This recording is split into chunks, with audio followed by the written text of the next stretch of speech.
Hey guys, Jaden here from Viper Off-Road. Today I bring the 87 250 Big Red into the shop. So we're swapping out the rear tires for something a little better. So I've had some issues with this bike's tire-wise. The bike mechanically, since I got it a couple days ago, has been pretty dang good. It's an 87 250 Big Red. These are pretty rare. The document that is not entirely trustworthy, take it with a grain of salt, is saying there's about 10,000 of these, which I think is a fair number. I don't know if that's internationally or just the United States. I'm in Canada, so it wouldn't apply to me if it's just the United States. But this tire here leaks air, won't hold air, and this front tire is a 1980s or 90s Goodyear 2511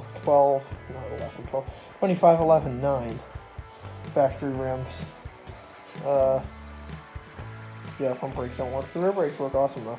But that tire is dry rotted, has tire slime in it, so we're going to be swapping that with the one good tire on the bike that holds air, right now being this tire, this kind of Scorpion here. And on the back, which is going to be now this front rim and that back rim, we're putting these Kenda K299 bear claws on them.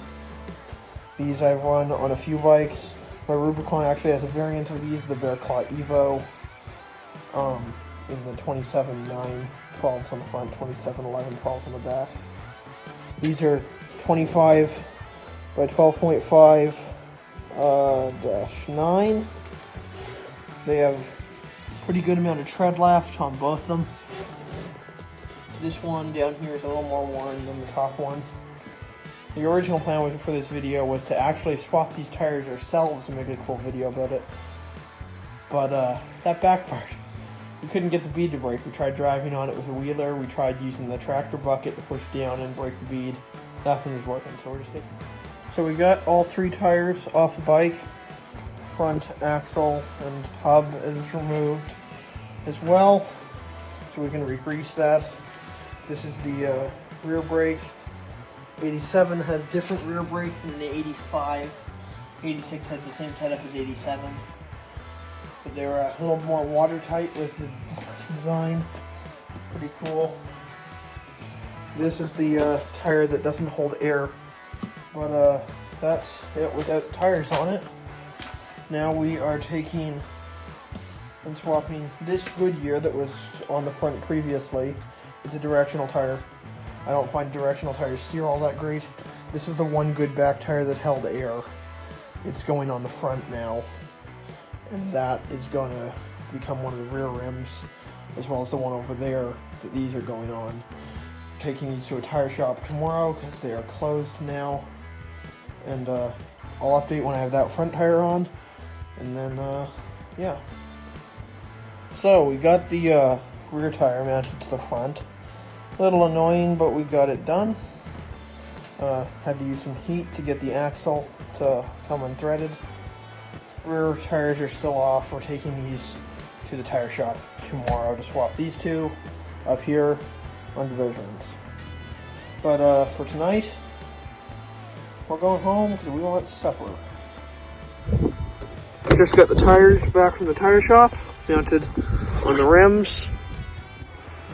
They're pretty good. Let's get those inside and on the bike. Now putting the tire up on the hub.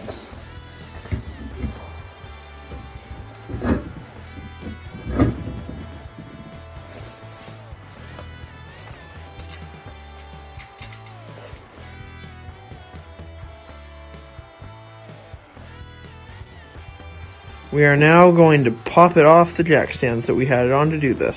Ready? There we go. She's on her new tires.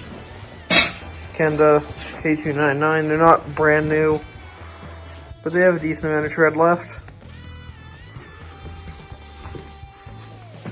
Looks pretty good on there. I'm gonna go test it out, see how it does in the snow now.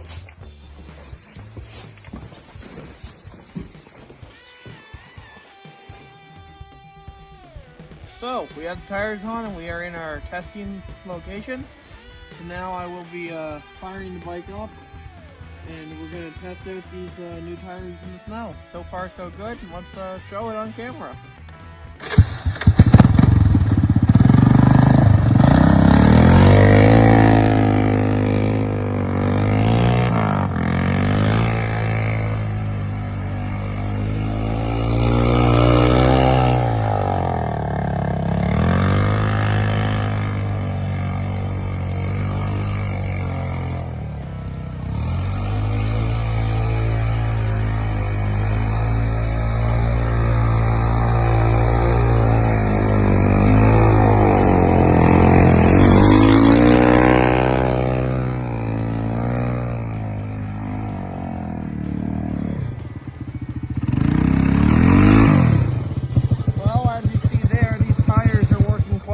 For me in the snow, even though they're only about half tread or so.